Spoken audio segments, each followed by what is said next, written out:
Вьетнам тавтай морил хоёр шинэ видео олгоны ихэнд дандаа кофе хайж явж байгаа хүмүүс байх юм. Энгийн кофе уудаг баатрууд болсноо чадсангүй. Вьетнам кофе, эг кофе авчлаа. Би халуун нэг жүүний хүүтнийг авсан.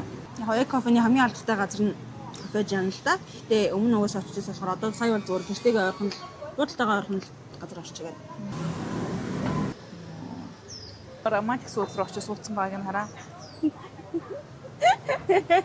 Can you tell me the difference between Vietnam and Mongol? You are blogger. I'm vlogging. Вьетнамд утсан эхний өдрөө тэр чигээрээ амран гэж бид хоёр шийдчихсэн байсан. Энэ бол эхний оройдоо массаж хийлэгчэд гарч ирж байгаа хүмүүсийн царай. Үнэхээр амар амгалан болчихсон байгаа үстэй. Өчтөр ханууд аюу гоё амс хэлээ. Тэгэл өнөөдөр заавал юм зоригтой олон юм хийхгүйгээр амарсан чинь аюу гоё юм. Өнөө өдөр бол хоёр нимбин руу аялал төлөвлөсөн. Хай. Тэгээд кофе. Нимбинд ирчихсэн. Өнөөдөр 3 зогсоолтой. Эхний хаар нь бид нар сүмээр хийдэр орно. Дараа нь гоё томкок дээр юм завар явна. Араас нь уулны өд бол гарналуутай. Энэ Вьетнамын хамгийн анхны хаан зориулсан хийд юм байна. Дотор ингэж явж ороод гараад ирнэ.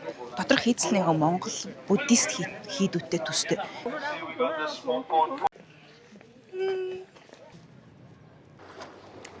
Гоёна.